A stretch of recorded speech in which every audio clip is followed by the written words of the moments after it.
which is focusing on GBV risks in health interventions in Sudan. We're also going to explore not only risk mitigation, but also programming, because the health sector has a special relationship, as we all know, with the GBV subsector.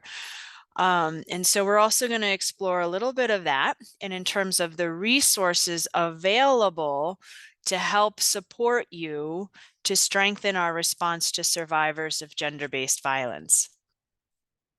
My name is Jessica Gorham, and I'm the Regional Emergency GBV Advisor, and I cover Eastern and Southern Africa. And for this crisis, I'm also supporting the Sudan. And I work on behalf of the GBV Area of Responsibility, or the AOR, which is the global coordination mechanism for gender-based violence in emergencies. And I'm going to hand it over to my counterpart in Sudan, Akiko, to maybe give a brief introduction and to say a quick hello. Over to you, Akiko. Hello, everyone. This is Akiko. I know you all are very busy with response. So this is Akiko, GBV subsector coordinator for Sudan.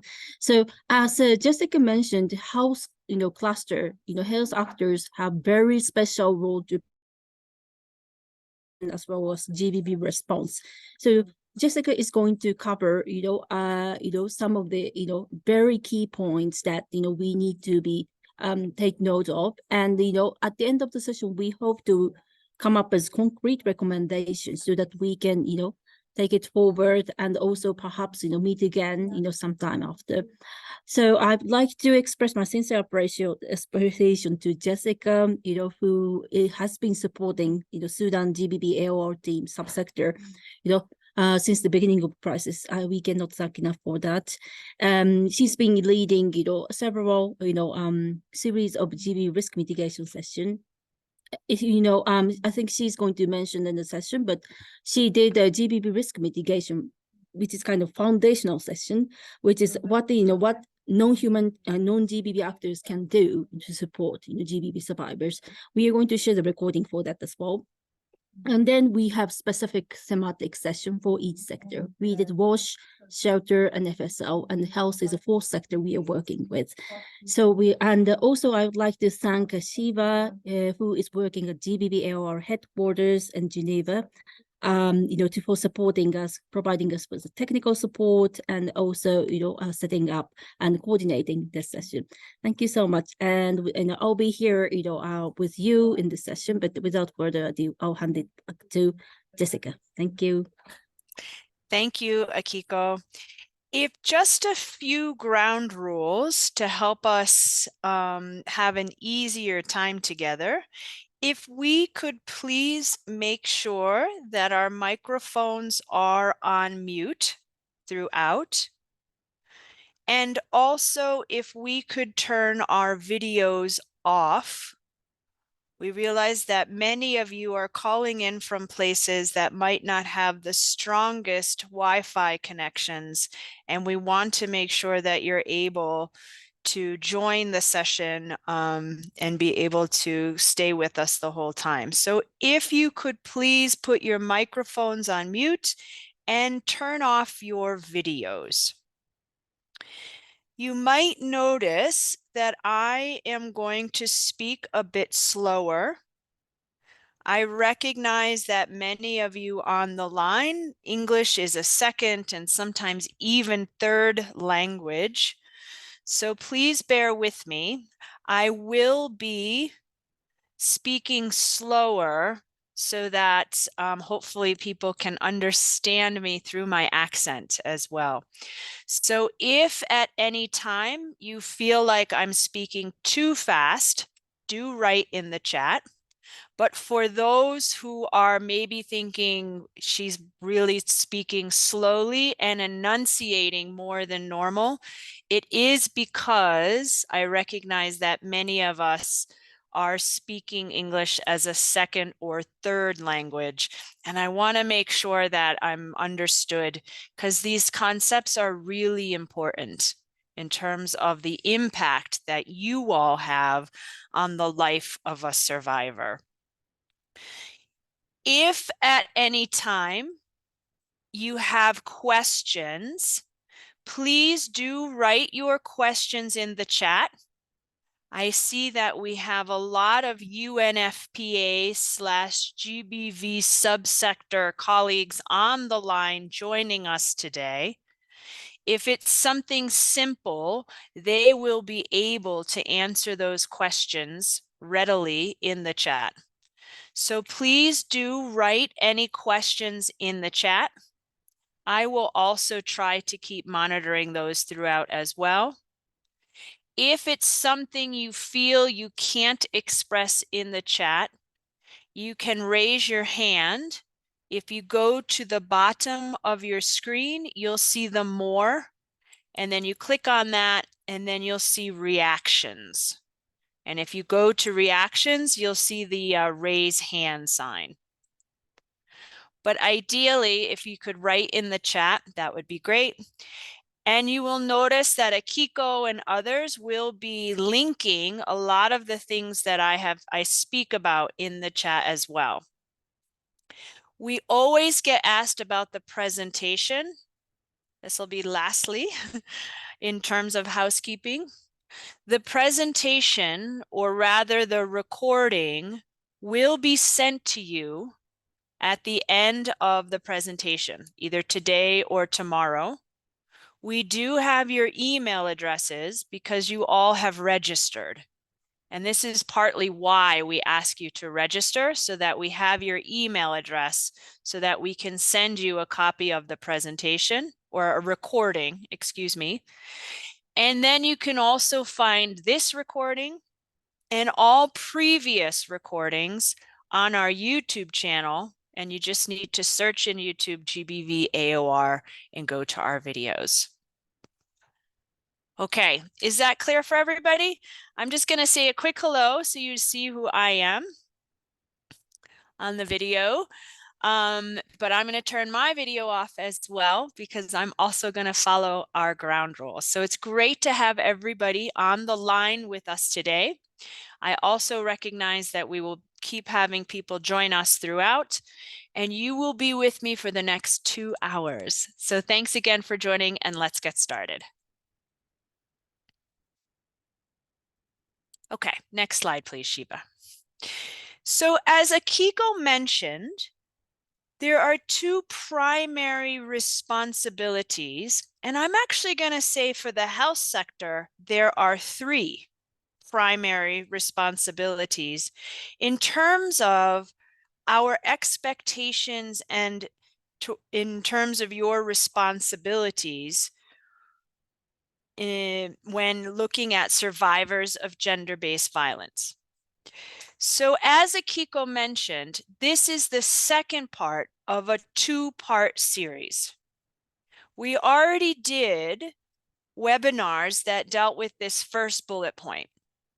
And that is, be prepared to respond if a survivor comes to you for help, and making sure we have updated referral information and understand how to provide safe and appropriate referrals to services. And so this might be relevant to some of our community health volunteers. It might be relevant to our vaccination health staff who don't have the intimate knowledge, or maybe a broad base of knowledge on how we communicate and then also treat survivors of gender-based violence. Probably our clinical staff will have a better understanding. But if you don't work directly with survivors, we highly recommend that you go back and listen to that webinar as well, because it really does set the responsibilities, but also the limitations of your engagement. Today, we're going to talk about that second bullet point, which is how in the health sector we implement programming in a way that minimizes GBV risks. And then also, so you have a double actual responsibility on this one. How do we minimize GBV risks? But then you are also providing services to survivors of violence. So there's two things at play here. One is to make sure that all of our programs and projects and interventions don't unintentionally cause more harm. And the second one is to ensure that we have health interventions that meet the global standards of care for survivors of gender-based violence. Next slide. I want us to take a minute to summarize that first responsibility. And I know I'm going to hope that many of you joining us today did join our webinar on the Pocket Guide. But if you didn't, we're going to provide a brief summary so that we can remind ourselves of some of the key takeaways. So please watch this video. And I want you to think of some of the key takeaways that came out of the video. Okay, go ahead, Shiva. Thanks.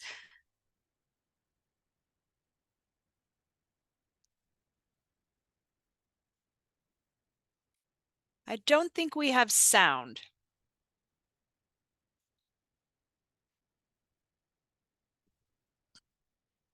Forms of violence. Good.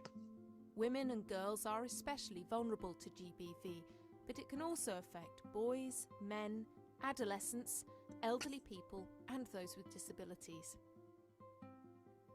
This film is for humanitarian workers who may meet people disclosing GBV incidents during humanitarian crisis.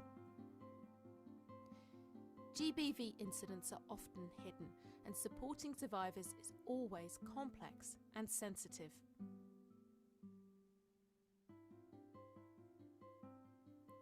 If a survivor approaches you and discloses an incident, ensure that any urgent needs receive immediate attention and that you're both safe. Listen carefully and treat any information given as confidential. Do not ask details. Do not record any information about the incident or the survivor. Inform the survivor of the options available to them. Only share accurate and up-to-date information about services available in the area and explain how to access them. If you are asked to help contact any type of service, the survivor must understand and agree to who will be informed and what will happen next. This is informed consent. If they give their consent, follow the referral pathway defined by GBV specialists in your area. Respect the survivor's choice. Do not counsel them or try and force assistance. Do inform them that help can also be sought at a later stage. Regardless of if a survivor chooses to access services or not, do not share details of the incidents or personal identifiers unless the survivor asks you to do so. Remember the key principles of safety, consent, confidentiality, and respect. You can only offer support if the incident is disclosed directly to you by the survivor. Under no circumstances should you look for GBV survivors. This can endanger them and yourself.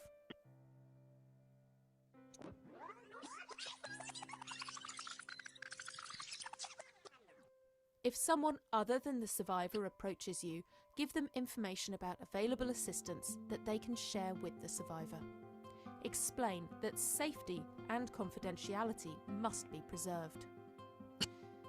Training and guidance from GBV specialists are essential to understand how you can assist survivors safely.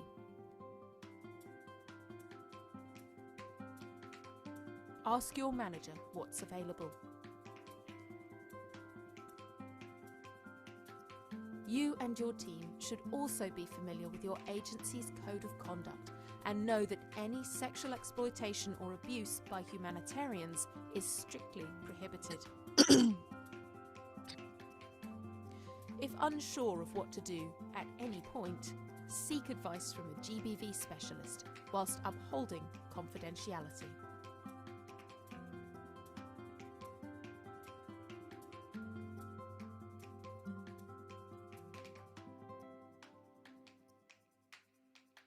Great, thank you.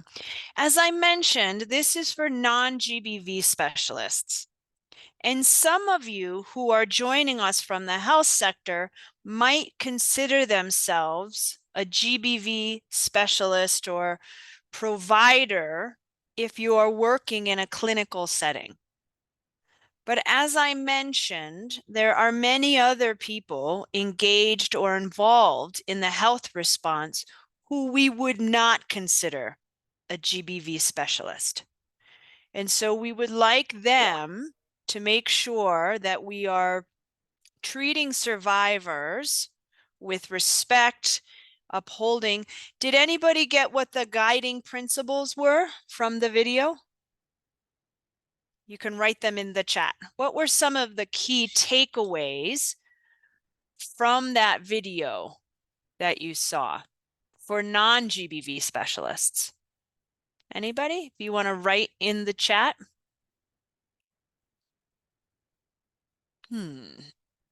What are some key points in that video that it is important for us to remember as we go about our work, particularly if we're doing community-based work, not at a clinical setting? Ooh, Arwa, yeah. Confidentiality, great. Respect, consent. We also talked about the safety of a survivor, exactly. Ali is saying we have to think about referral pathways. If you are a health provider who is not a GBV provider or expert, then we really ask that you just link the survivor to an appropriate service or to someone they trust in the community if there are no services available. Yeah, Gertrude is saying we call those the guiding principles. Really good. Yep, safety, consent, non-discrimination, Huda, good. And the one that I think is really, really important when we talk about particularly clinical-based staff is confidentiality. And we're going to talk more about that. Yep, safety, confidentiality, privacy. Yeah. Nuseba is saying you shouldn't provide support unless they ask. That's correct. And you shouldn't seek out survivors. That doesn't mean we ignore.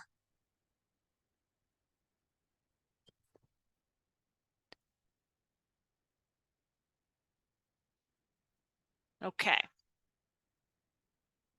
At no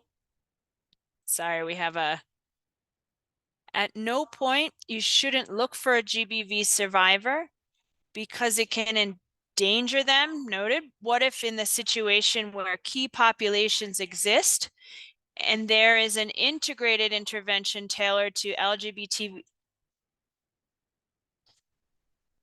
And sorry, we're having a loudspeaker. I think it'll stop here in a minute. At no point. You shouldn't look for GBV survivors. I'm going to let this, I think it's going to stop soon.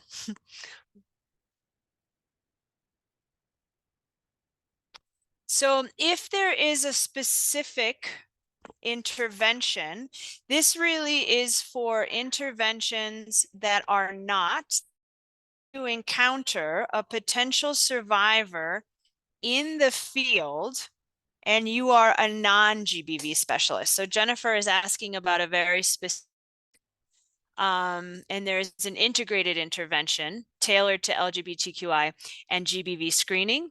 And so that would be a specialized intervention. This guidance, or this pocket guide, is very much specific to non-GBV specialists and for those working in the field in non-GBV related activities. I hope that's clear to everybody. And as we know, in the health sector, we have lots of different health providers, community volunteers, and others who don't work on gender-based violence. And so we want to make sure, as I mentioned, that they are also using these guiding principles in their interactions when we talk about GBV. Good. And I see lots of great things here. Link to the pocket, no stigma, exactly. And as I mentioned, if you're a non-GBV specialist, we do not, and actually even as a GBV specialist, we don't actively seek out survivors, because that would go against what we call the survivor-centered approach and could put that survivor in more harm. So that's just a quick summary of the first half of this two-part series. If you're interested and want to learn more, please do find on our YouTube channel the link to the Pocket Guide trainings, and then you can find all about this. Okay, can we go to the next slide? Yes. So as I mentioned, we're going to talk about two responsibilities of GBV or of health sector personnel. Has anybody, raise your hand if you've seen this resource before? It's called the Guidelines for Integrating Gender-Based Violence Interventions in Humanitarian Action. Raise your hand if you've seen this one before. Anybody? I see one hand raised. Good. This is a resource that was developed at global level, and it's specifically a resource for all the sectors that engage in a humanitarian response. So risk mitigation is so important to us. We recognize that GBV, gender-based violence, or the risks of gender-based violence, are so connected to other sectors' work, even health. We know that we have evidence that oftentimes, I don't want to say oftentimes, but there's evidence that women and girls engage in negative coping strategies in order to pay for healthcare services. Some of those services might be, or some of those negative coping strategies might be transactional sex, for instance. We know that women and girls can be targeted on their way to and from health centers because the distances are so long. We also know that the decision-making powers in households doesn't necessarily enable a woman or a girl to access a healthcare service, that it's very much dependent on the decision-making of the male head of household. And so this guidelines talk to us about how we can mitigate some of these risks within our programming. Because all of those examples I just provided are related to health interventions, are the responsibility of healthcare actors to mitigate. And these guidelines help do that. We think it's good practice But beyond that as well, we also think, since this was endorsed by the IASC, which is the Interagency Standing Committee, this means that at the very highest levels of your organization, that these guidelines were endorsed and approved, which means we hope that you recognize the importance of risk mitigation, because it really does promote good programming. But if you're not convinced because of the ethical and safety considerations, also know that at the very highest levels of your organizations, whether you're working for WHO, UNICEF, UNFPA, UNHCR, all of our different INGOs, and if you're funded by an INGO or a UN, then you're mandated in a way to implement these guidelines. But I don't want to bring it down to a mandate, because it's our responsibility as human rights providers, right, of duty bearers, to make sure that we don't unintentionally provide or implement programs that cause more harm to survivors. So let's talk a little bit about risks. I have a few photos, and I want us to look at those photos and talk about some of the risks that we might see in Sudan when it comes to healthcare provision for survivors of gender-based violence. Next slide, please. What do we see in this photo? Do we see any GBV risks in this photo?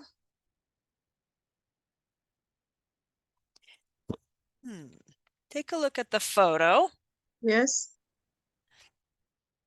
Okay, Samar, who do we have? Let me see. If you can, okay, if you can raise your hand, that would be great, because then I can find you as well. Go ahead, Limia. Yes, I think number one, there is no privacy. Yeah, really good. Yeah. Mm-hmm. And also there are number of children, which is not good to have them in a place where there are GBV survivors and consultation provided to them. Mm-hmm. So I think Really good. children presence is not, a favorite thing in such a situation. Good, Limia. Really great. Good. I see that Gertrude is saying displacement of mainly women and girls without shelter. This is at a health center, by the way. This is at a health center in Sudan. This picture was taken. What else do we see here?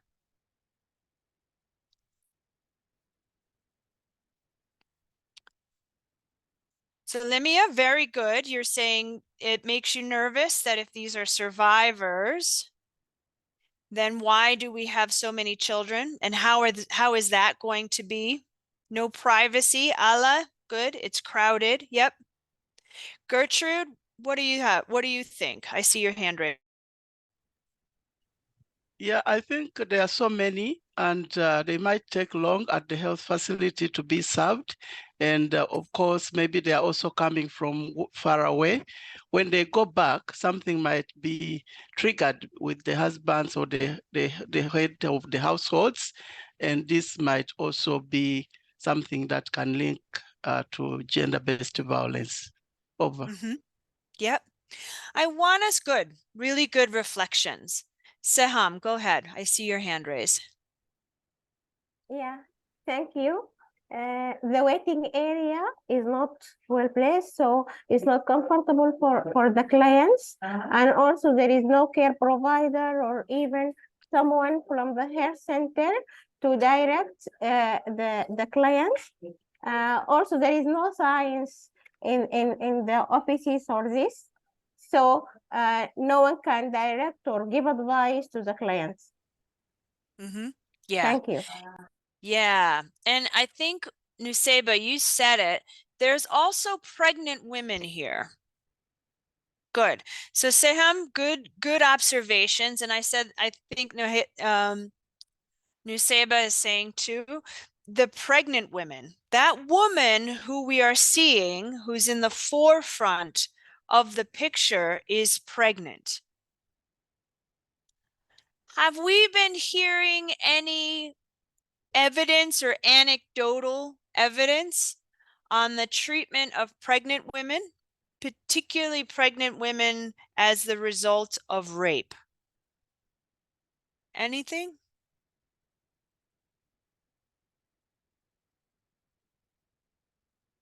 Okay. So what we did an assessment, and we're going to go over this as well.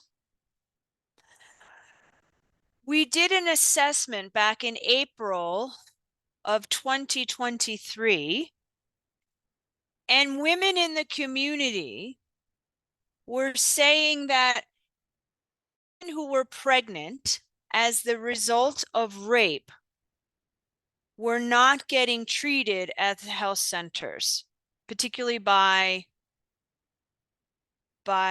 midwives, because of these cultural norms and others. And that goes against the right to health care. So not only have they been victimized during the rape, we are further victimizing them by not enabling them to access healthcare services as a result of the circumstances of that rape. That's not good. And it does not uphold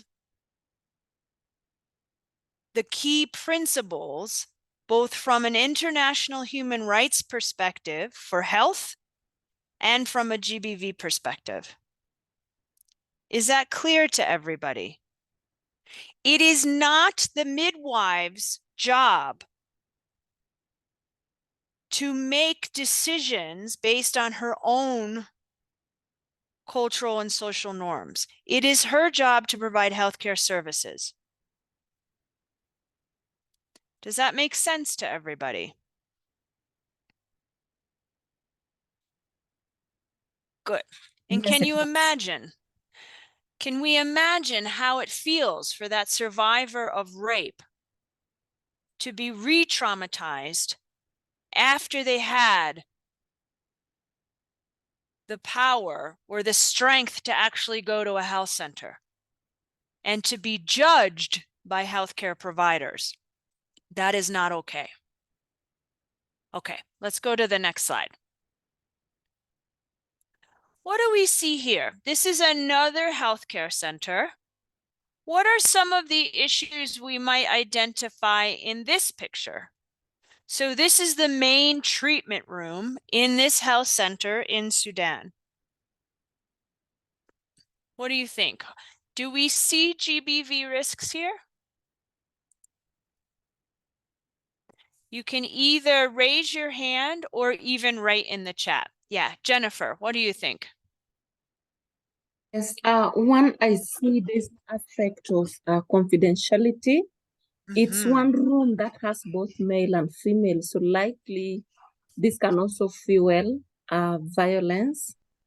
And then the other thing in terms of patients' consultation or discussion with the healthcare worker may not be easy because of lack of confidentiality and privacy. So this is quite unacceptable. Thank you. Yeah, really good. Yep, Jennifer, really good reflections. And Soha, as you said too, no privacy, very concerning. We know that health facilities are the first point of contact for GBV survivors, the majority of the time, when we look at referral pathways. So first, survivors often go to leaders in the community. But in terms of service provision, health is the first point of referral. If we don't get it right at the health point, we lose that survivor. If they're not treated ethically, safely, with dignity and confidentiality, they will not seek an additional service and they won't come back for additional treatments. This is what we know for a fact. And this is why it's so important that we're having this conversation with all of you. The need to treat a survivor with respect. Nuseba's saying a lack of health facilities. Yep. Yeah. Any other things here that make you nervous from a GBV risk perspective? No protective equipment. I think it's also when we see that we have lots of men, right? As Jennifer said, lots of men. I'm wondering how this plays out in the evening and at night. Saham, did you have another one?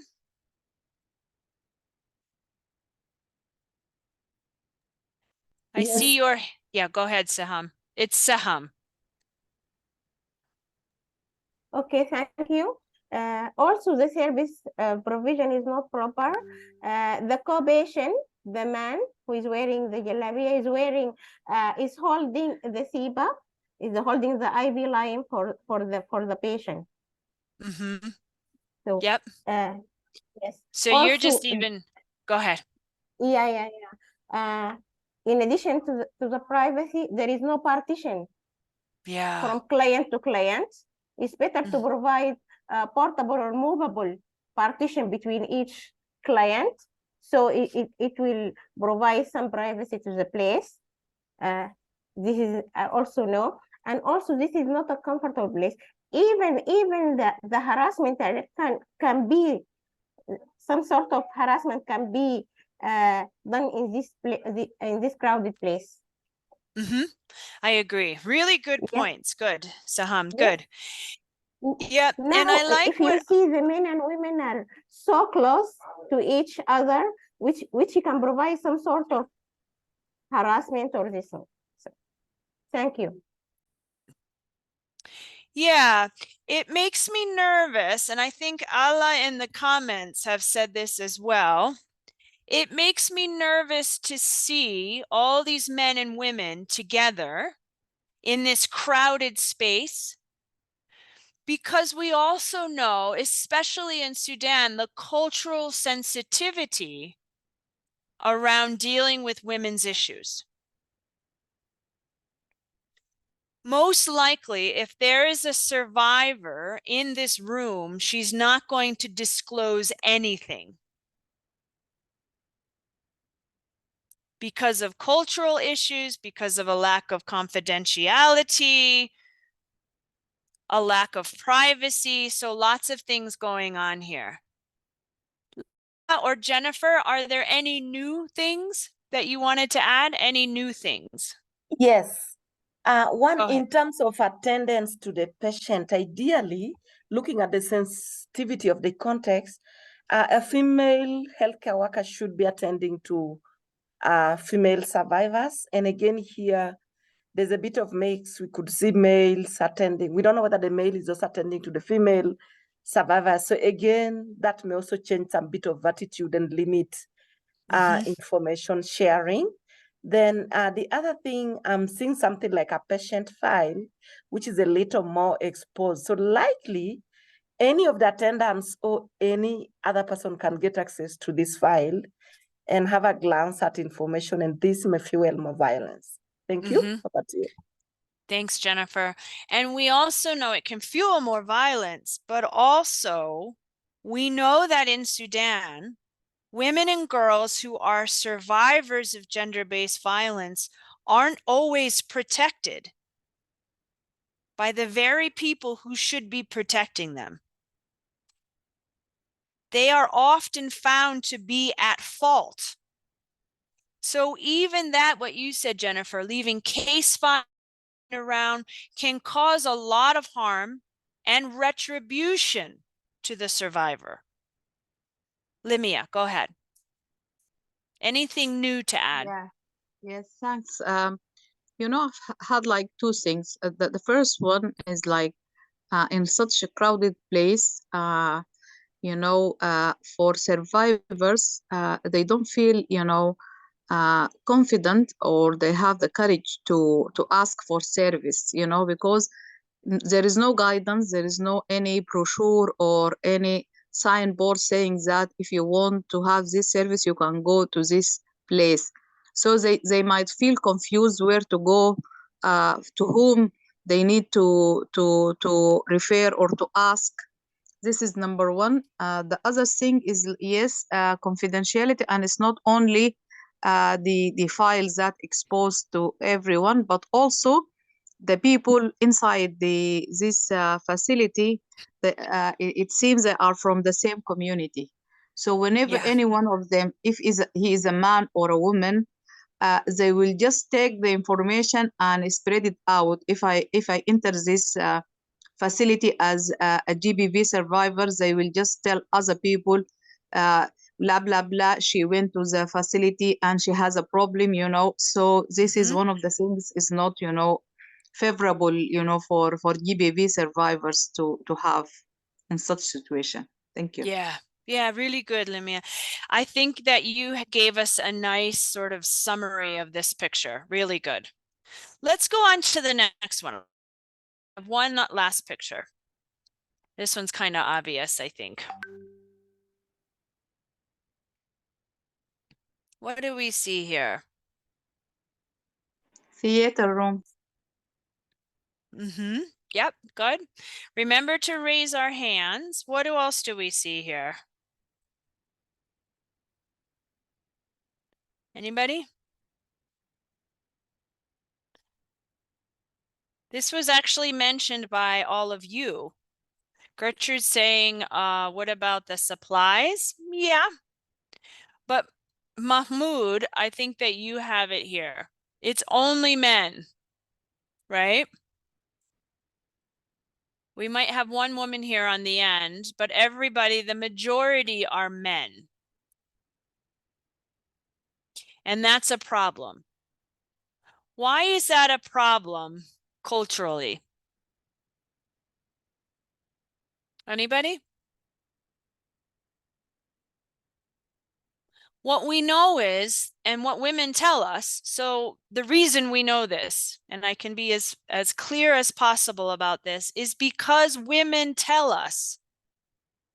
Ruada, did you want to speak? You could probably say it more eloquently than I could. I saw you went off mic.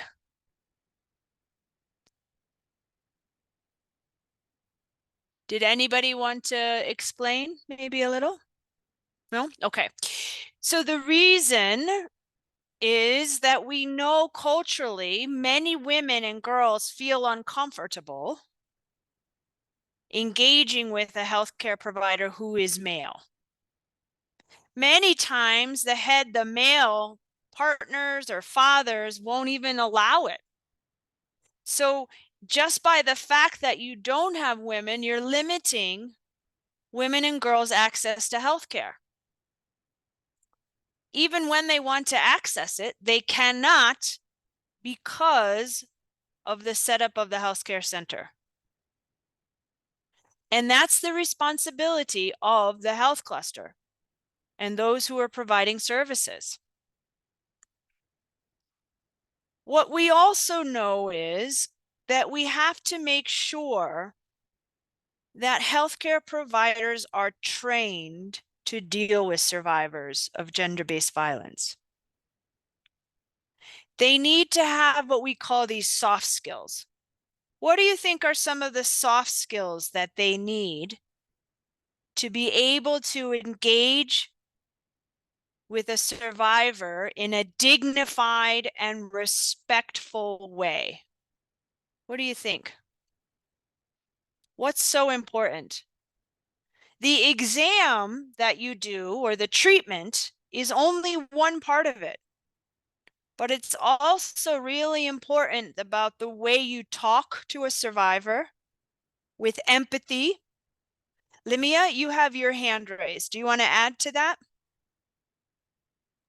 Yes, thank you. Before I enter to the point how we can deal for health providers to deal with survivors, GBV survivors, I just want to mention an important point about the Sudanese context.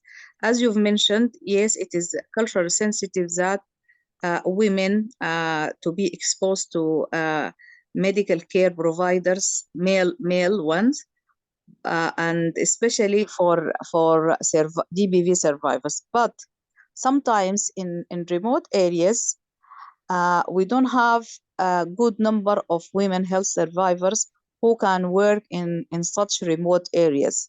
So you will find yourself, forced to deal with male health providers. So here, health cluster role is to support, because we don't have other choices and other options because of all this complicated situation. So we might need to have volunteers or advocates to raise awareness of women and their families, that you need to take your wife or to your sister or your daughter to the health facility just to be looked at and treated, no matter he is a man or a woman, because she is in need of this service, because sometimes we don't have other option than having male health providers in some areas. This is one point. The other point of talking about the health providers for GBV services, yes, it is important to have good communication skills and just to make the patient relax.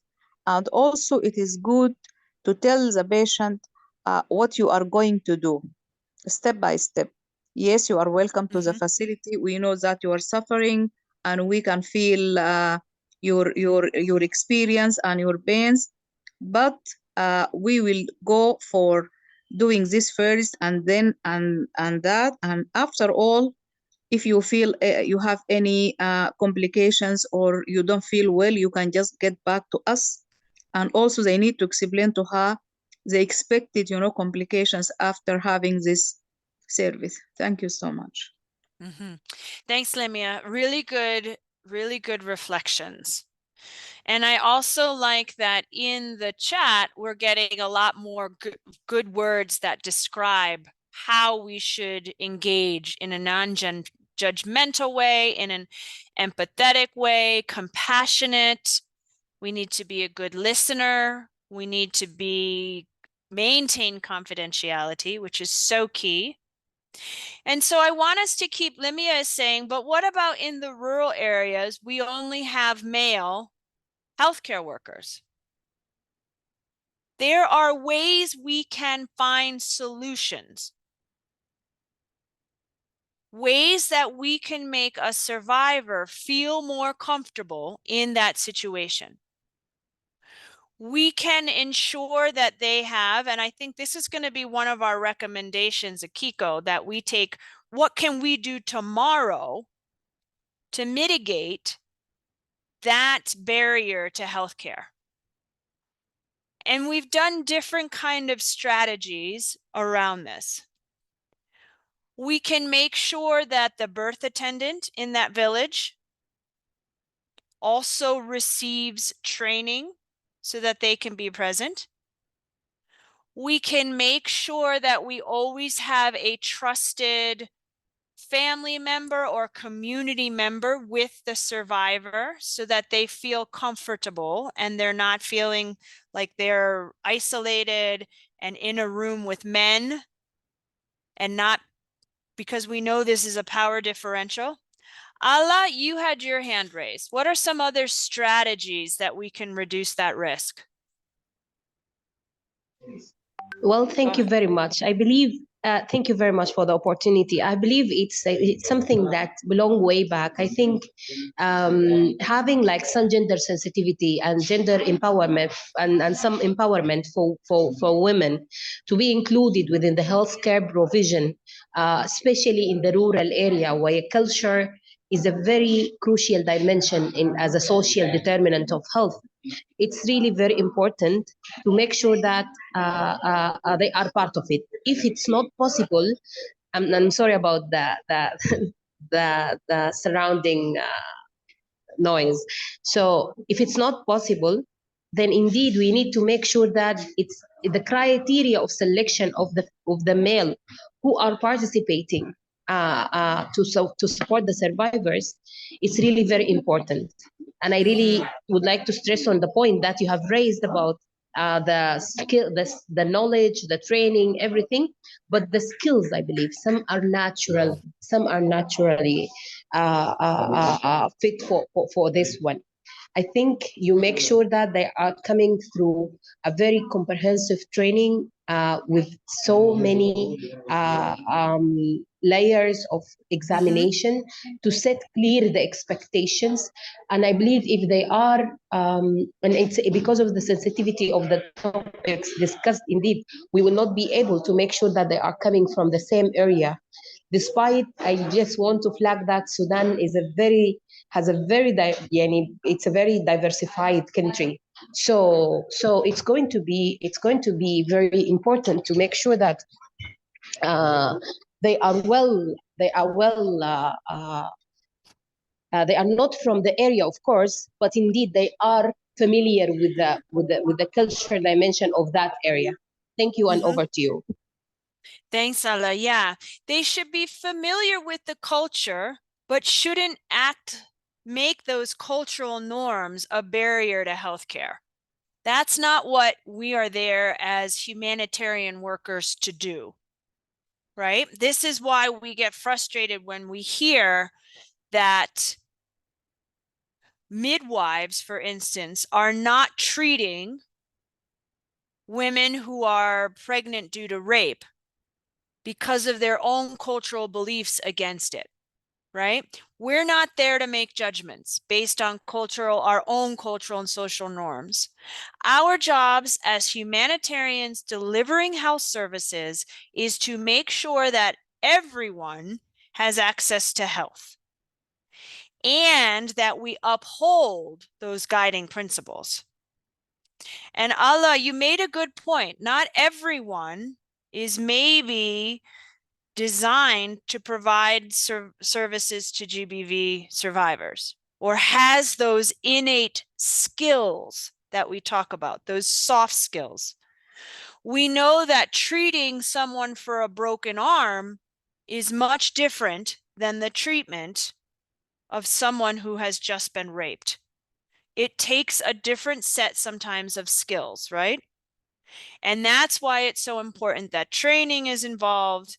And also, if you don't think you can provide that service in a non-judgmental way, then you shouldn't be providing the service, because you can do so much more harm to that survivor and put them at risk for retaliation and lots of other things. Limia, I see that you have your hand raised. Can you put your comment in the chat? Because I think I'm noticing our time. I could just talk about this one. Limia, can you put your comment in the chat?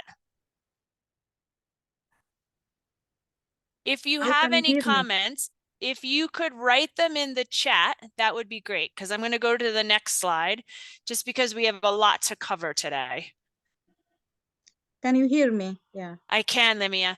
But yes, I'll be very short. Okay. I'll be very short. Okay. All right, go ahead. I have like important details that related to the humanitarian thing. You know, now we're not talking about health providers can work on as usual, as business as usual. So I think also sharing of information, you know, because like I'm working for Sudan Family Planning Association, and you have had like a big network of health providers at different level.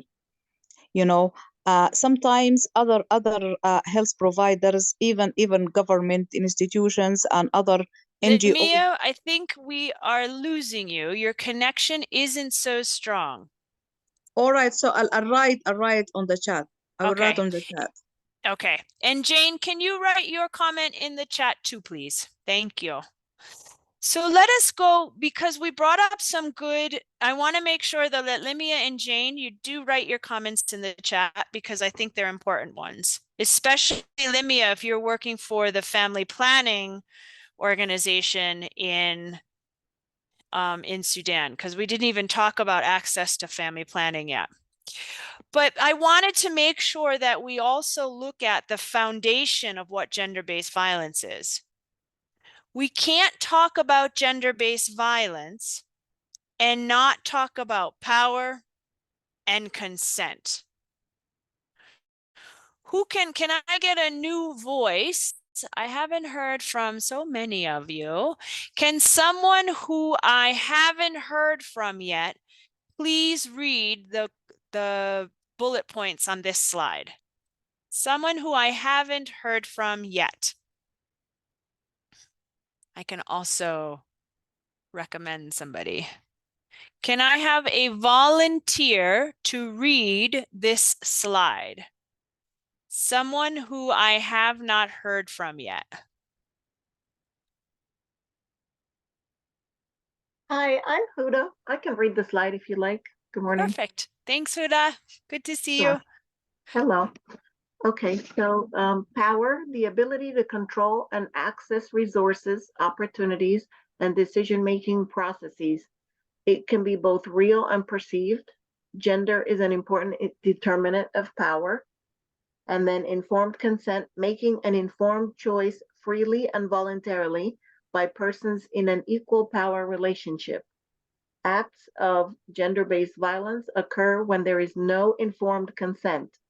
Children under age 18 are unable to give informed consent for acts such as, I'm losing this, Female genital cutting, marriage, sexual marriage, and relations, etc.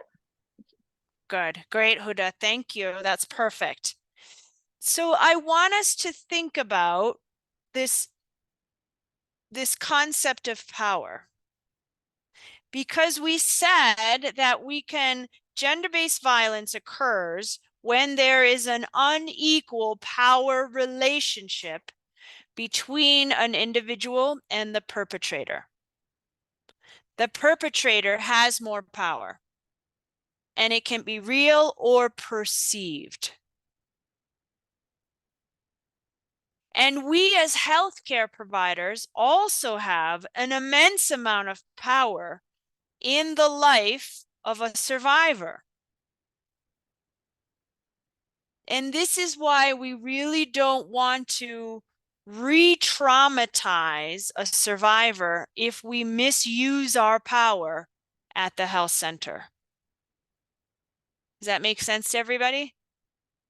If we misuse our power, or if we're negligent even, which is also an abuse of power, then we could re-traumatize or re-victimize a survivor. And we don't want to do that, either intentionally or unintentionally. I think as well, when we talk about consent, we know that when there is no consent, then gender-based violence occurs. And in relation to the health response, we also know that consent is also really important. We didn't mention Form 8 yet. Does anybody want to talk a little bit about Form 8 in terms of consent? Or maybe actually, if we still have Akiko on the line, do you want to talk a little bit about Form 8, Akiko? Sure. Yeah. So, this, I think, many of you are, aware that this is happening.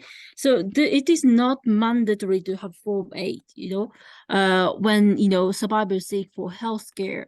However, even recently, one of my colleagues, Nuha, is in the field, and she, called me this morning. This is not a new problem. This has been happening a lot in different occasions.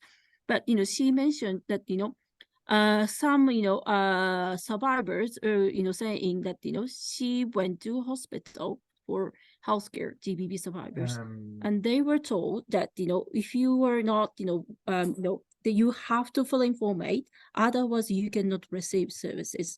So apparently the issue here is that of course we Form 8 was mandatory at some point, but now it is not, and this is not really many doctors, health service providers are not aware of the fact that it is no longer mandatory. So, just wanted to flag, because this is something we hear very often, not just in health sector, in other sectors as well. Yeah. So if anyone, has encountered any, similar issues, we'd like to have a little bit of chat on this issue. Thank you so much. Good. Thanks, Akiko. Shiva, can you go to the next slide? Because I think this is a GBV risk that's been identified in the health sector, is what we had just mentioned. Form 8 can also be an additional GBV risk for a survivor to be right? We're taking away their power to make an informed decision about their accessibility to healthcare. And so Form 8, we also consider that in a way, or the misuse of Form 8 as a GBV risk.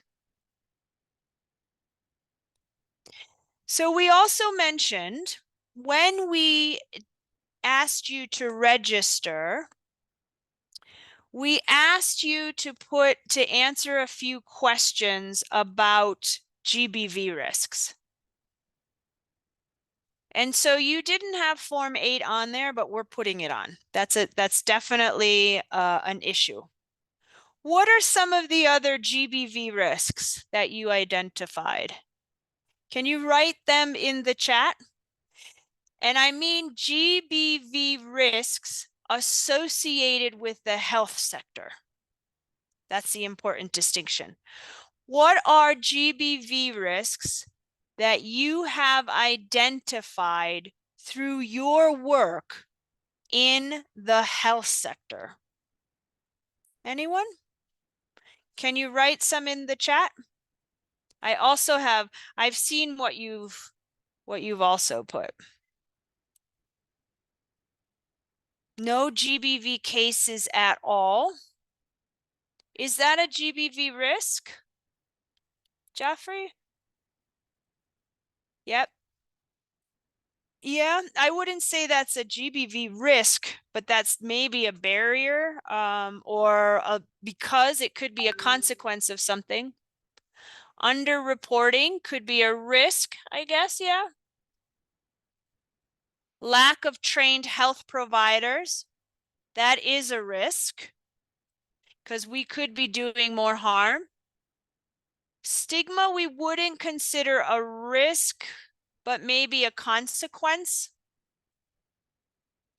Some of the risks that you identified when you were registering was distances to health centers. That's a GBV risk. So the distances that women and girls often have to walk to a GBV center, a health center, could cause additional risks for GBV, for sexual assault and others. Yep, Gertrude is saying the location of the facility. That's right, exactly. Also, what was mentioned, and I think it was mentioned here in the chat, is, Gertrude again, was the lack of female doctors. Could also be, or put women at increased risk. Yep, lack of privacy was mentioned. Because then if there's no confidentiality, they could be at risk of other types of gender-based violence. We saw that Huda, really good. The documentation and data management, so key. How we report incidents of data so that we don't inadvertently put the survivor at risk just by the process of documenting it. We have many countries. There are many countries in this region that even the government doesn't support the rights of a survivor. Or there aren't laws that actively protect a survivor. which means they are at risk of reperpetration. Some of the other things that were mentioned by you were harassment by health staff. And I think we kind of triangulated that, which what we heard from some of the healthcare staff and perhaps even midwives. We also saw in what you had mentioned as well is charging for GBV services, but also any type of service, even if it's a non-GBV related service. If a woman doesn't have the means to pay for it, she's going to have to resort to negative coping strategies in order to get that money for health services. Yeah. I see safety here, inadequate medical supplies to address survivors' needs. Really good. Perception of issues related to gender and GBV can also be contextual risks. Yeah. Really good. I'm seeing Dr. Henry. I don't have your last name here, but yeah, really good. And especially in a context like Sudan, the perception of what we even classify as gender-based violence could vary from one healthcare provider to another. A shortage of supplies, and privacy. We haven't mentioned intimate partner violence, but we will coming up because that's also really important as well. So good. We had some good examples here. So we do have guidance on how we can mitigate some of these risks that we have just looked at. Next slide, please.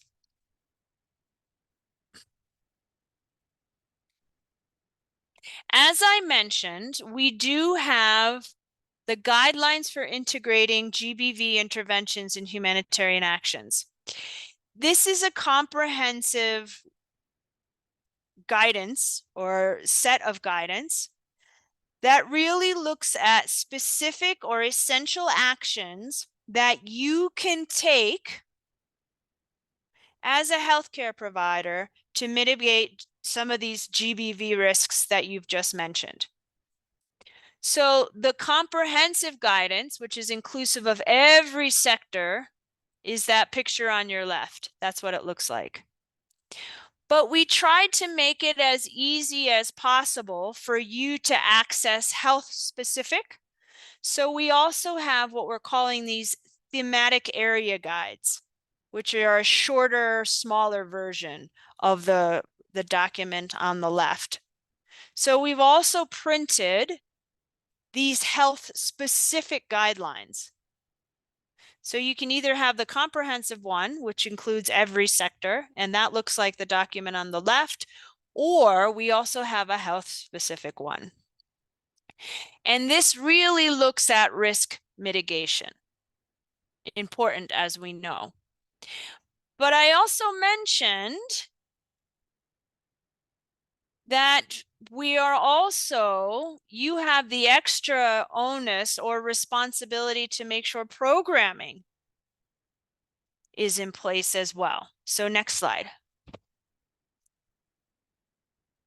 So the guidance that the interagency guidelines that we just showed you, it's really, they've been developed based on the humanitarian program cycle. So it takes us through how you can integrate GBV risk mitigation through the assessment phase, during resource mobilization. It provides indicators and other things that you can include. During the implementation phase, coordination, and then monitoring and evaluation. So as I mentioned, these are important. Let's take a look at the assessment phase, just as an example. Next slide, please. So the GBV subsector in Sudan did a series of focus group discussions. They did some site observations and other types of data collection exercises in April. And the results of those assessments, we had some key areas related to health.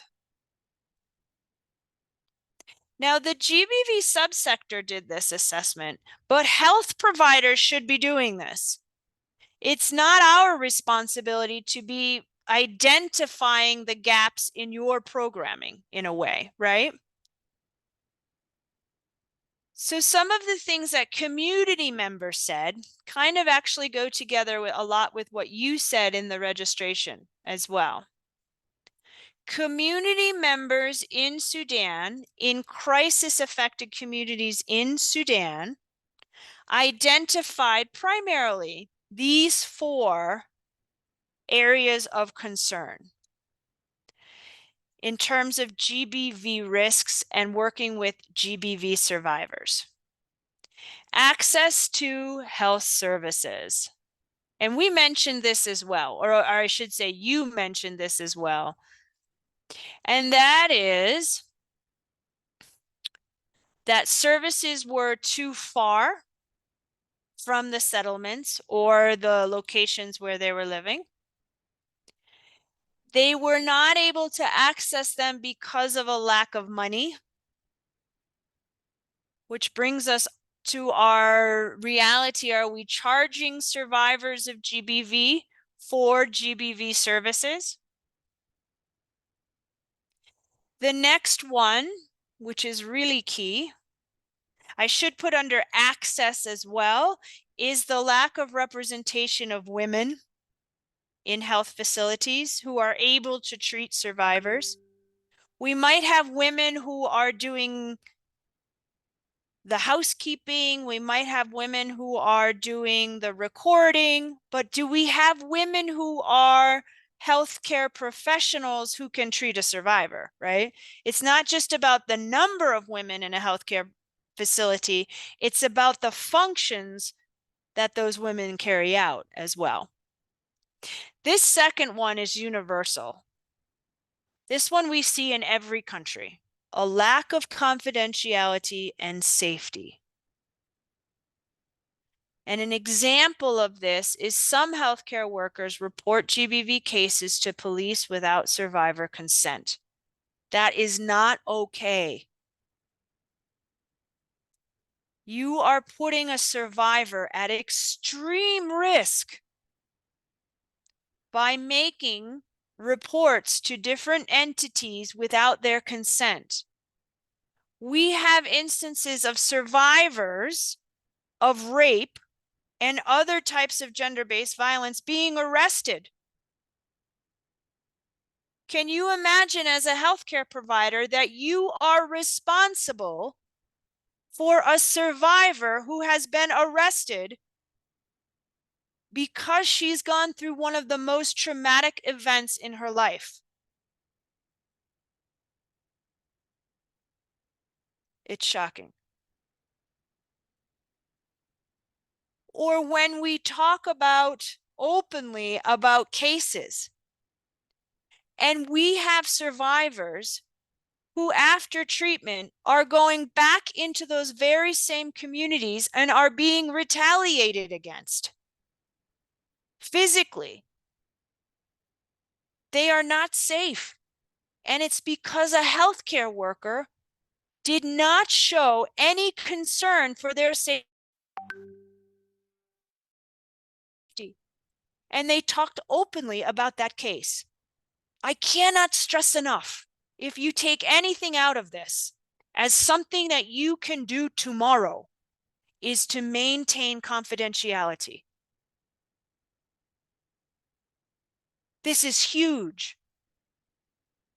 We can talk about lots of different aspects of services, making sure we have clinics that have the right equipment, and we have the separate room, and we have trained healthcare providers. But without any confidentiality and maintaining safety, it's all for nothing. And you can put a survivor at increased risk. And we've seen it time and time again. Please, my sincere ask from all of you is to know that there are severe consequences when confidentiality is not maintained. When we are careless in how we do our work with a survivor. And we see it every single day. We see the consequences of that carelessness. The next one are when we talk about assessment results. This is again what women living in affected communities have told us about health services. That there's a shortage of supplies and drugs, that there's no continuity of treatment with the movement of IDPs. So follow-up is increasingly difficult. Imagine PEP, for instance, right? It's a very strict regimen of treatment. And it's hard to initiate PEP when we don't have a continuity of treatment. Or when we know that there's going to be negative reproductive health outcomes. That's not a one-off. We need to make sure that we maintain continuity. And how are we going to do that? And as we mentioned, and you also mentioned this as well, you did it more broadly in when you registered and identified risks. You said harassment by health staff.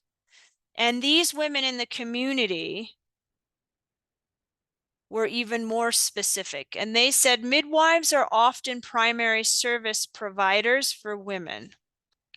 And some midwives refuse to provide certain types of sexual and reproductive health services to unmarried women.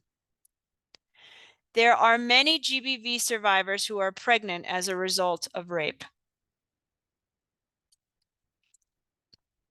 And remember what our responsibility is from a human rights-based perspective. It is not okay for us to project our cultural and social norms onto our patients, or for us to make decisions without first consulting our patients about what is the way they want to move forward. And again, I cannot stress enough this lack of confidentiality and safety. And how we all have a part to play in terms of maintaining the dignity, the respect, ensuring confidentiality, non-discrimination. Survivors are being discriminated against at health centers by the very fact of them being a survivor of violence, and that's not okay. Okay, next slide, please. As I mentioned, today we're going to talk about two resources. This first one on the left, which we talked about, which is those guidelines. I highly stress that you look at the health thematic area guide. And Akiko put a link to that in the chat. And as I mentioned, this is really for mainstreaming GBV risk mitigation. And these guidelines are for all humanitarian actors because we have every sector represented. Next, we're going to talk about, for the next 30 minutes before we end our time together, we're going to talk about this next resource, which is our minimum standards for our interagency minimum standards for GBV and emergency programming.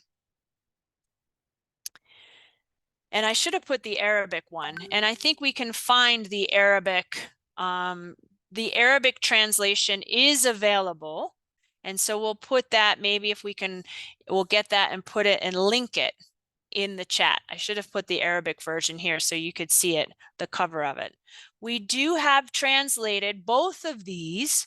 Both of these resources have been translated into Arabic. So everything I'm talking about today, you will find in Arabic. So this second one, the resource that's on the right side of your screen, these minimum standards, are really about the programming for GBV prevention and response. And health falls into programming. And this one is for specialized actors and partners. And that's all of you. You as a healthcare provider are a specialized service provider for GBV survivors. So this was specifically designed for you, along with other types of sector-specific service providers. Is that clear to everybody? Okay, let's go on to the next slide, please. So for the second half, for our next 30 minutes, I want us to look at promoting the delivery of standardized GBV services and really looking and focusing on the health response. As I mentioned, there are 3 primary responsibilities for healthcare providers. The first one, for community workers and others, is to ensure that if you are a non-GBV specialist health worker, that you link a survivor to an appropriate service or someone they trust in the community.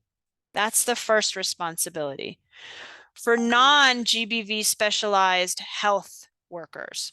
So that could be someone, as I mentioned, who does vaccinations, a community health worker who looks at hazards, natural hazards, who looks at, pandemics, these kind of things, right? Who don't specifically work with survivors. They also have an obligation not to treat a survivor, but to link them to a service. So that's number one. The second responsibility, and that was those guidelines that we showed you previously, is to make sure that our programs and interventions don't inadvertently cause more harm. And that is related to risk mitigation, about our own programs and policies. And then the third responsibility is to actually be able to provide healthcare services for survivors of violence. Is that clear to everybody, how the health sector has an added responsibility? Please raise your hand or give me a thumbs up if that seems clear to everybody, because I want to make sure this is really key to our discussion today. Is that clear? Or you can even write in the chat, all clear. I get my 3 responsibilities as healthcare providers. Good. I see a few thumbs up. Yep, let me see them. As a non-specialized healthcare provider, you have a responsibility to link. As a healthcare provider or program or project, right? We are also responsible for making sure that just by having this program or project that we don't cause harm. Making sure that women don't have to walk long distances. Making sure that community healthcare workers don't abuse their power with community members, right? And inadvertently cause more harm. And then the third one is really focused on service delivery. Okay. Let's move forward with service delivery, promoting the delivery of standardized GBV services, and we're going to focus on health. Next slide, please.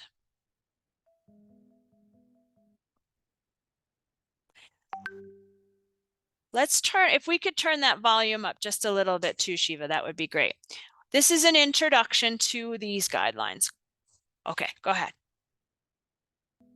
You work with women and girls in emergencies and are committed to addressing gender-based violence. Often, you are the first to respond. But you also have questions on how to safely and effectively deliver services. How can I increase women's participation? What is a quality safe space? When is a referral complete? What skills should GBV staff have? How can I better assess GBV risk? Did you know that there is a resource where you can find the answers to all these questions and more? The Interagency Minimum Standards offer clear and practical steps any organization can use to help address gender-based violence in emergencies using a survivor-centered approach. Multi-sectoral response to GBV is life-saving. With the 16 minimum standards, we know what to do to improve the health, safety and well-being of women and girls in emergencies. Visit the website to find out more and please like and share this video. You can visit the website, but we're also going to talk about it here. What are the standards of care that we should be providing to survivors of violence? And both, can anybody tell me what the most prevalent type of gender-based violence is? You can write it in the chat if you know. What's the most prevalent type of violence? And we get these figures most often from health points as well. Can anybody tell me what is the most prevalent type of violence? Even in Sudan, in Somalia, in South Sudan, in Ethiopia, DRC, the most prevalent type of violence. Anybody? Let me see. Nope, it's one type, Gertrude. What's the most prevalent type? Limia is saying sexual abuse. No. Yeah, we had it right here. Who put, yep, Isaac is saying IPV specifically. Yeah. The most prevalent type of gender-based violence is intimate partner violence. So violence that's been perpetrated by someone who is intimate. Usually a partner, a husband. Yeah, that's right. And I want us to think about that. The reason we know this as well is because we have information management systems that tell us this. What's even more interesting is that we know this based on incident data that is most often collected at health points. So this means that these are women and girls who are accessing a health service for intimate partner violence. This means that it's pretty extreme. If a woman or a girl is going to a health center for treatment of intimate partner violence, that means they're usually pretty beat up. Otherwise, it's a hidden, right? It's often hidden in families and communities, intimate partner violence. Which leads us, we know then, right, that people are ashamed by it, they're stigmatized by it. So imagine the level of violence that's been perpetrated against someone if they're actually going to a health center to seek care. So Limia is saying, is it the same in humanitarian settings? Yes. At least in places where we have data like Somalia, South Sudan, Ethiopia. Still, those who have accessed a service, a health service most generally, the most prevalent type is intimate partner violence. So we need to, and I'm not minimizing the impact of sexual violence. But the reality is, and Limia's like, question, like, what do you mean? Yeah, the reality is that prevalence I mean, the most prevalent types of violence in development and humanitarian settings is still intimate partner violence. And imagine we know that because women and girls have accessed healthcare, which we also know then the violence is pretty extreme. Because normally, because of stigma and shame, they don't even go to a health center unless it's critical, right? Which is even more. And I want us to think about, as a healthcare provider, when we are treating a woman or a girl, are we also assessing for things like gender-based violence? So let's talk about our responsibility as a healthcare provider. Next slide, please.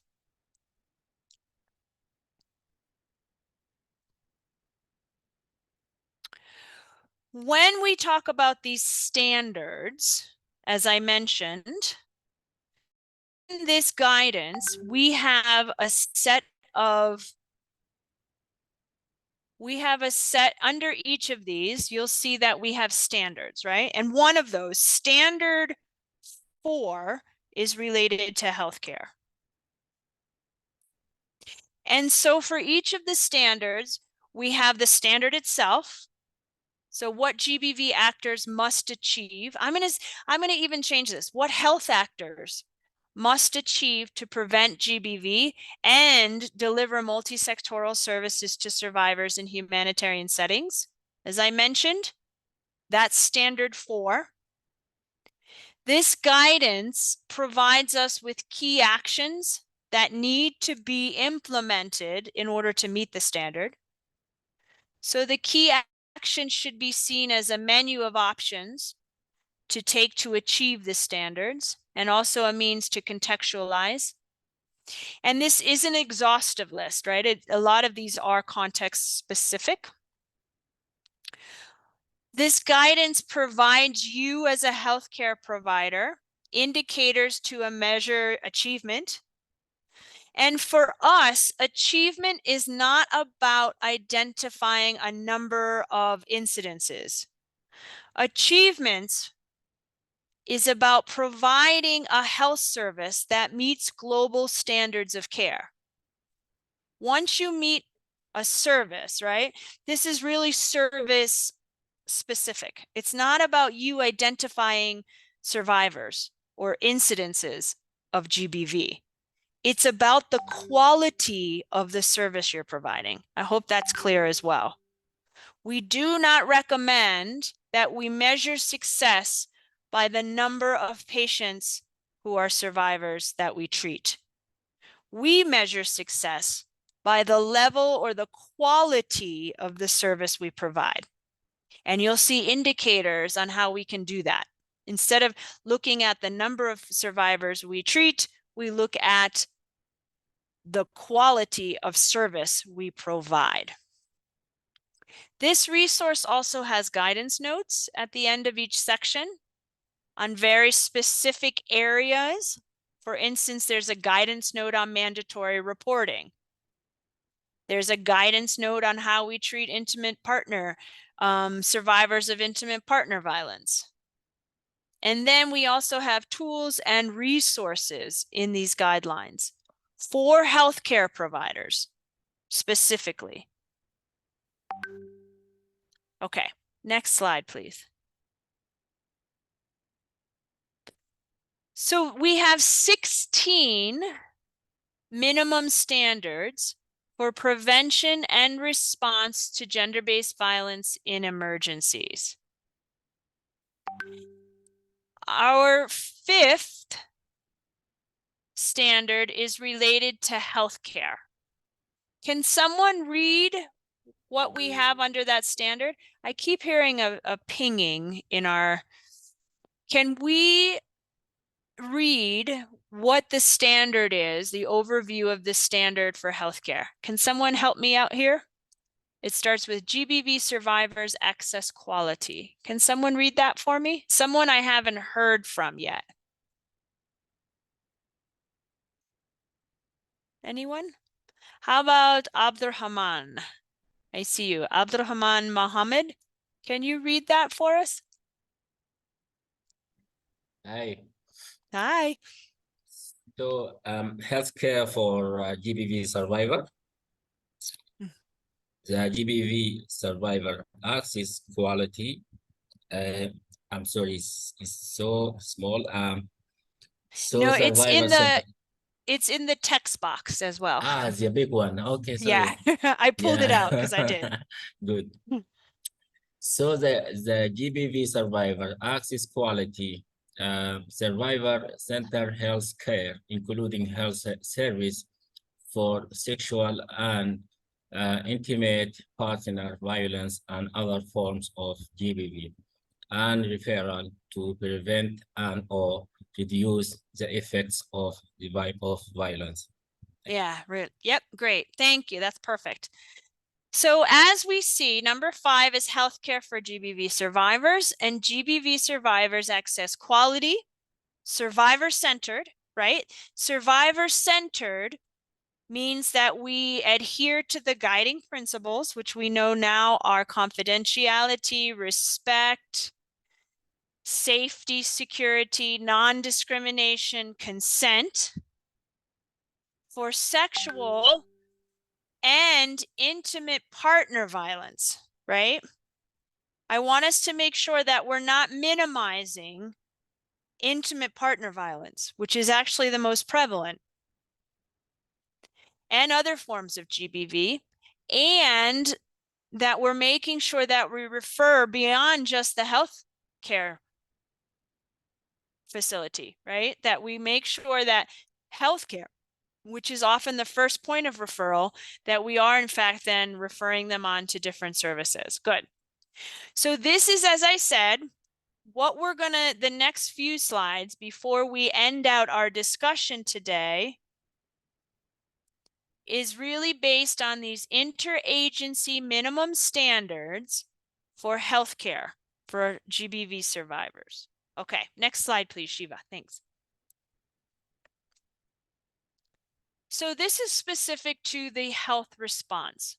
What is the expectation? What's the standard that we need to maintain for survivors?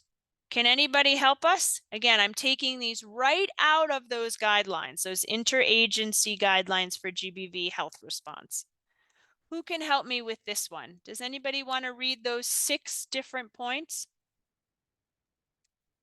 Health response. Mm-hmm. Health response. Number 1, survivor-centered care and first-line support. For example, psychological first aid to address basic emotional needs. Number 2, identification and care for survivors of intimate partner violence. Number 3, clinical care for survivors of sexual violence. Number 4, training of health workers. Number 5, coordination and safe and ethical data collection for service delivery. And number 6, mental health care or referral to additional services. Over. Great. Thanks, Gertrude. That's perfect. So it's really, I mean, I think we're culminating our discussion now, right? From all the previous chats we had about the different slides. It comes to this. These are the expectations. This is the standard that should be adhered to by healthcare providers. And these weren't developed just by GBV service providers. These are what also is what the WHO supports. It's what UNHCR supports, it's what UNICEF supports, UNFPA supports, and other leading international NGOs who provide health services. It comes to these 6 points. And you can see the importance, right, of meeting basic emotional needs as the very first point. If you're not meeting those very first emotional needs, then you're not going to get positive outcomes in terms of the treatment either. Women will leave. They will shut down if they feel that they're not being respected and being treated in a dignified way by the healthcare provider. If we don't get number 1 right, there's no way we can do 2, 3, and all the others. Does that make sense to everybody? This is why those soft skills are so important. There's an understanding as well, the difference between psychosocial support and mental health. We all know the pyramid, right? The intervention pyramid and the differences. Mental health care services, and I know that those are few and far between in Sudan, but we should have a recognition of the need for those. And number 2, you see, and there's a reason that it's on this health response, as I mentioned, identification and care for survivors of intimate partner violence. And what we hear many times is that healthcare providers are not taking the initiative to even look at simple ways to identify intimate partner violence. They're just ignoring the signs and signals of it. It's not about forcing a survivor to disclose, but it's also recognizing signs of intimate partner violence. And I challenge all of you who are on the line today, are you doing that in your work? Or are you saying it's easier to ignore it? I hope not. And then, of course, the clinical care for survivors of sexual violence. Next slide, please.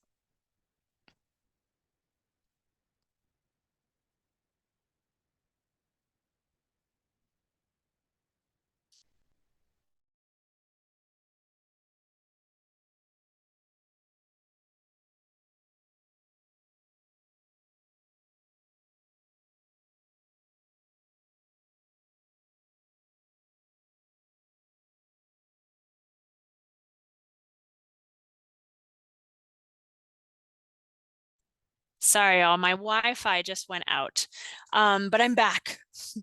So I'm also somehow sitting here in Nairobi and don't have at the UN and don't have great Wi-Fi. So let's talk a bit more about how do we promote access? Because we also saw that that was a big issue, didn't we? Who can help me here with promoting access? And this comes back to some of the barriers, right? How do we promote access? Who can help me read this one? Huda, you? Hi. Mike. Yeah, go ahead. I wanted to talk about promoting access, but I'll go ahead and read this. Female staff are present. The health provider asks the right questions in a non-judgmental way.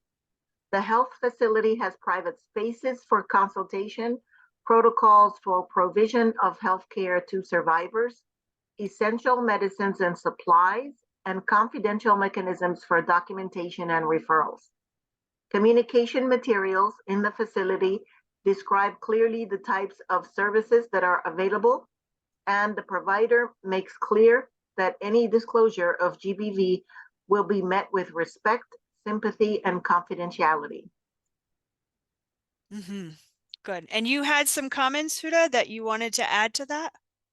I just wanted to talk about access because access to ongoing help and therapy. So I know you mentioned psychosocial support, and then if the health cluster would refer the patients to the telemedicine platform, that would give access throughout the country to anybody. And this is completely free. It's also very HIPAA compliant. This is a company based in the US, but obviously I am Sudanese, and I'm really proud to be able to provide this for Sudan during and post-conflict. So I would like people to take advantage of that, have your patients use it, and all the physicians you have can start registering. But we have already mental health specialists, psychiatrists, and psychologists registered. We're working with the Ministry of Health, and also we're doing these webinars starting this, we started 2 weeks ago, but we have one coming up this Saturday, and then every Saturday for 2 months. Thank you. Okay. And I think you have already linked that in the chat, but maybe you want to do it again. And Robert, do you have any reflections? Go ahead. Yeah, thank you. These bullet points are trying to emphasize and underscore the importance of privacy. And indeed, in such sessions, privacy is very important because if there's no privacy, the victims, they will not open up, and then as such, they may not get the right assistance. Actually, here in Uganda, there's a popular to emphasize the issue of privacy. Like somebody went to he went to a pharmacy and to a shop, and then he wanted a pack of condoms, and then incidentally, because people are there, he started asking for a packet of biscuit, then another packet, please, then another packet, and yet he wanted a packet of condoms. And this shows the importance of privacy. If that was accorded, he will have got what he wanted immediately and then go. But because of lack of privacy, he had to instead ask for another thing which was outside the scope of what he wanted. Just to emphasize the importance of privacy and confidentiality. At times also, some of these health workers, they may end up also sharing some of the issues that maybe the patient might have disclosed to them, maybe when they are when they are socializing and so on. So that tends to make them cagey in terms of relaying information that will have been prudent enough to help them in such circumstances. Just to emphasize the importance of privacy and confidentiality. Thank you. Yeah, really good, Robert. Thank you. That was a good anecdote too, in terms of how you could be misled by a lack of privacy, right? And I want us to take a look at these. Do any of these cost a lot of money? Because this is always what we hear as GBV practitioners. When we come to other sectors and we say that we need to have, these are some of the issues, and everybody comes back and says, that's going to cost a lot of money. We don't have money. This is a really underfunded response. I want us to think actually critically in the big scope of things. These things that are mentioned, does this cost us a lot of extra money in terms of how we set up our programs? I'm going to answer my own question here. No, it doesn't. Having a healthcare provider ask the right questions in a non-judgmental way doesn't cost any money.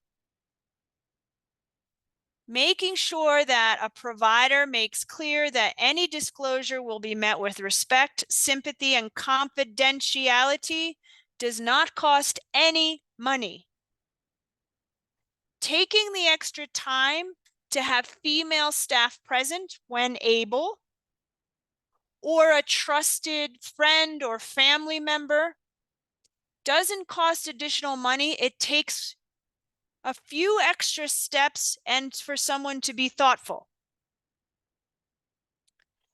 Communication materials, it doesn't take any extra money. It might take a computer and a printer. And actually, we have many of these are already made. It's just a matter of putting them up in a space where they can be clearly seen, and then the follow through, which is more important. Having protocols for the provision of healthcare survivors, they're done. Making sure essential medicines and supplies are available, we're working, right? There are many agencies who are committed to providing those. Does confidential mechanisms for documentation and referrals require extra money? Most likely no. That is not an excuse or a justification as to why you are not adhering to these standards. It's not. And if you don't adhere to these standards, then you are putting women and girls at risk or causing more harm. Next slide, please. This is my last slide, I think, actually. We're closing in on our time together. But we can't forget about also the minimum initial service package, right?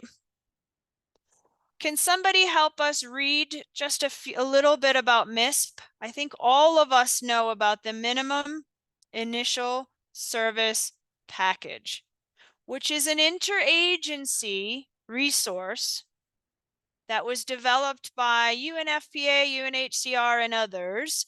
And this also reinforces the entire discussion we had today. Robert, do you want to read those out for us? Go ahead.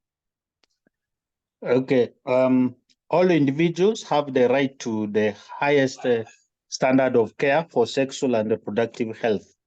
To exercise this right, affected populations must have access to the minimum initial service package, that is a MISP, from the onset of an emergency to save lives and prevent morbidity. MISP is an international standard of care. The priority of life-saving activities of the MISP are integrated into the sphere sexual reproductive health and the other last part, okay. And Health HIV and standards. HIV standards. Thank you. Yep, good. Good. And I'm seeing here in the chat, good, thanks, Robert, that we're saying, well, Allah's saying it does cost money. I don't know. You know what? If you are a healthcare provider, whether you're a survivor of GBV or you are the victim of a car accident, confidentiality is at the root of all healthcare provision. We are taking an even more or a stronger hold on confidentiality because of the security risks. I mean, I'm not a healthcare provider and I understand the concepts of confidentiality. I'm not going to accept this, that we need additional funding to convince healthcare providers to maintain confidentiality. It should already be integrated right from medical school, that confidentiality is key to all healthcare interventions. And we also know that because it's a GBV case, that it's more likely for confidentiality to not be maintained because of the cultural and social norms surrounding this. This takes healthcare providers to be thoughtful and caring about the services they provide. And I'm wondering, I mean, we're still saying that we need training on confidentiality. And I'm wondering what that training would look like. How do we do a training on confidentiality, which is at the very fabric of all healthcare interventions?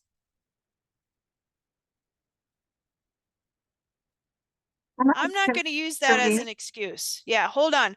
Huda, and then we will do, oh wait, Allah, sorry, you're the one putting in, and I'm not targeting you, Allah, but I don't want us to make that as an excuse as to No, why my we're dear. not I totally maintaining got your point. confidentiality. Yeah, go ahead. I totally got your point as well as your perspective. Nevertheless, I'm just being a little bit pragmatic here.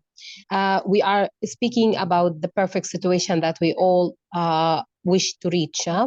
Yes, it's in our Hippocratic oath that we keep the patient's confidentiality and everything.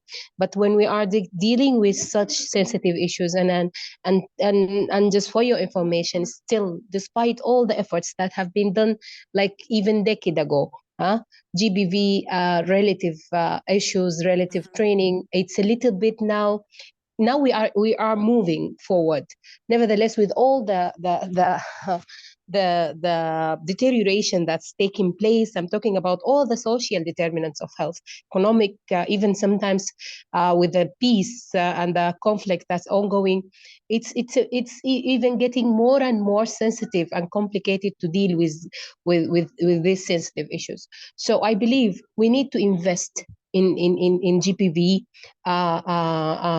education, awareness, and in order to reach a level that you talk about, where we expect that this is a normal practice, where everyone understand and know how we can deal with a GBV survivor, I think it requires some time as well as investment. But I agree with you. The point you are raising is when we do all, for instance, you are assuming that the treatment guidelines is already there, published, communicated, and they are trained. But indeed, we need to make sure that some efforts is highly needed for that. I understand it's coming natural out of ethical perspective to keep patients confidentiality, patient privacy, and everything. I hope I made myself clear. And even for the supply part and the treatment part, some GBV might require even sometimes surgical interventions. We need to make sure that it's well catered for. I'm just reflecting the culture dimension. I'm talking about my country, Sudan, but I know that in some advanced countries that there has been a lot of progress in that area. And hopefully one day we will reach that a level where we normalize all the best practices in medicines, as well as all the other colleagues in other health care provision disciplines. Thank you, and over to you. Thanks, Ala. No, I get what you're saying, but I want us, and maybe I'm asking for all of us, to take personal responsibility. Even if I could have the 45 people who attended this discussion to commit to maintaining confidentiality in every engagement that they have, and also promoting it whenever they can with colleagues and others. If you're in a clinical setting and you're seeing breaches of confidentiality, that you say something. Because I think that's actually more effective than us having a training around it in many ways. Because as you said, we've had lots of trainings. Now we have to actually walk the walk, right? So if I could get from everyone on this training as a commitment, as an output of our discussion today, to commit and promise to maintaining confidentiality and also promoting it in the clinical setting, I think this would be a success. This 2 hours for me would be worth it. If we could assure that, if all of us here, who I am assuming are in positions of power in one way or another, a personal commitment.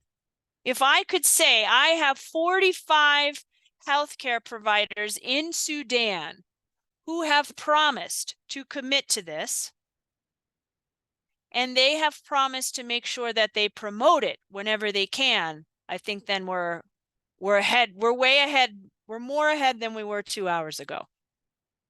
Thanks, Jane.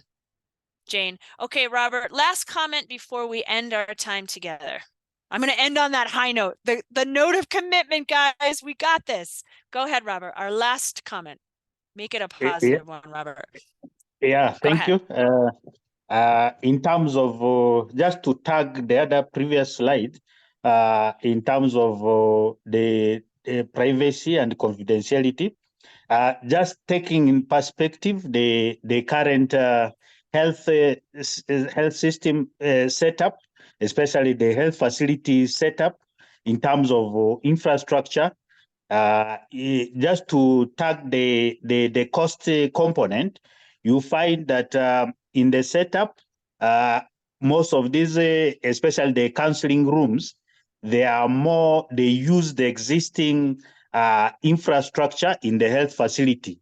And you find sometimes even some of these rooms are shared. They are not necessarily tagged to counseling alone, but you find they are shared also for consultation. As such, a victim may not open totally, as I emphasized earlier. So just to underscore the effect of the infrastructure alone, you find because of that shared ability of the infrastructure, you find many of these victims, they may not open totally. So just to reflect on the cost component, if we could have a separate, isolated, maybe room or infrastructure that is particularly tagged towards counseling and so on, you find it may promote a better practice of many of these victims opening up and then getting the correct, maybe the recommended maybe counsel that they may deserve. So they use the same structure, which may be shared. So it affects the issue of privacy and so on. That's to emphasize the issue of confidentiality. Yeah. And I guess, yeah, really good points, Robert. And I guess I would say, realistically, you're probably not going to get money to expand your health facility. So Exactly. how can we manage that? And so what we need to do, right? You're saying there are counseling rooms available, but they're being misused. They're being used for other purposes.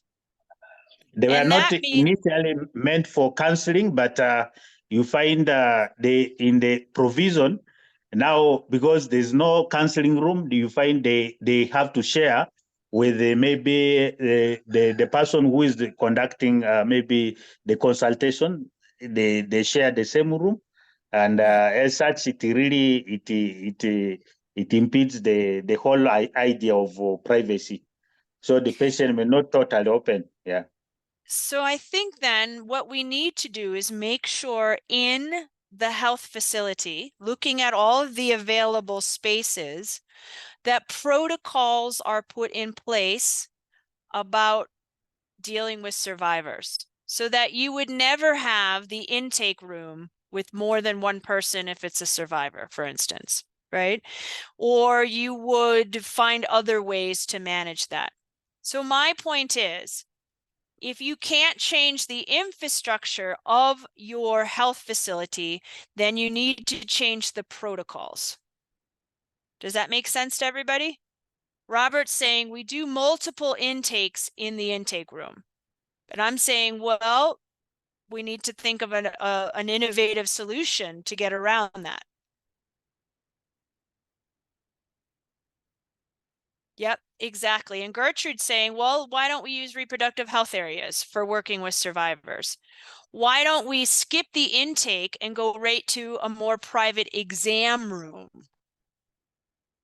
So this is what I'm saying. I know that we can't change the infrastructure of a health center tomorrow. That would be our longer term goal. The shorter term goal is to make sure that protocols are in place to ensure safety and confidentiality. And what I'm hearing from many of you is that a lot of these conversations haven't even taken place.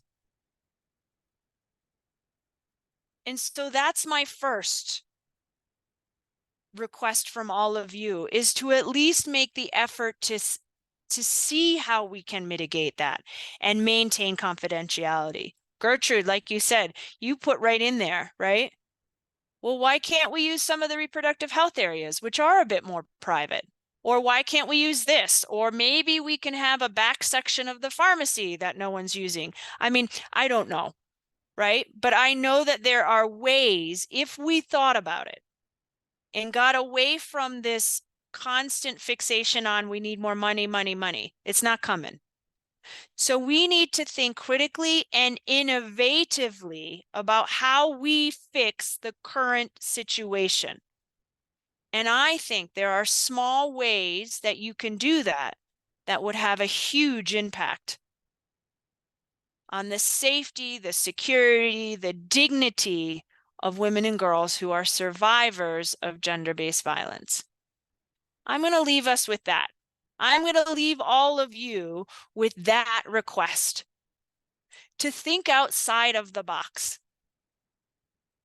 because survivors need you to do that. In fact, they need us to think more innovatively about how we can transform our current system. And we can't say it's impossible because we don't have money.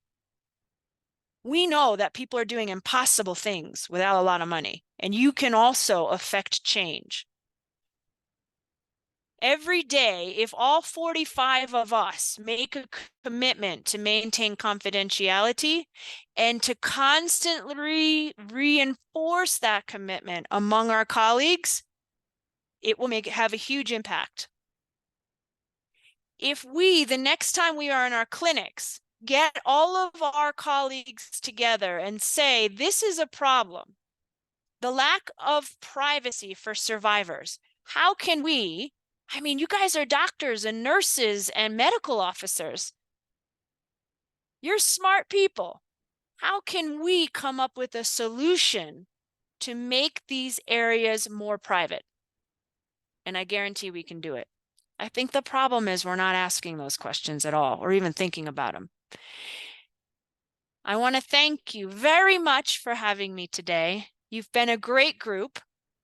I am telling everybody that we came out of this. I now have 45 people who are committed to maintaining confidentiality. If I can come out of that, and as we said, one of those last ones was just about making sure we're speaking with empathy, respect, and dignity, and confidentiality.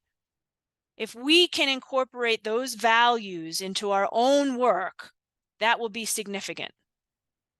And I know that we can do that and promote it among all of our colleagues. So thank you all for joining us. We will send you a link to this recording, and you can also find it on our YouTube channel. If you have any other, Arwa was asking, can we also have the slides? Does that mean you like my slides, Huda? Or no, it was Arwa. Let me see with Akiko. But I think so. If you're willing to, yeah, let me give to Akiko. We can even pass on this PowerPoint. But when we pass this on, it's with the expectation that you are going to use them to familiarize and raise awareness among your colleagues and to get their commitment about confidentiality. That's what we want. We want your commitment. So thank you all again. I appreciate all of you and the work that you're doing. And I know that it's under really a lot of stress and in really difficult conditions. So I appreciate you and the work that you're doing. And remember, please do remember the impact that you have on the survivors that come and seek services in your location. So thanks again, everybody. And we will send links and these resources to you. You'll get that from Akiko. And we do have your email addresses from registration. Thanks, everybody. Thank you. Thank It was a you. nice one. Thank you so much.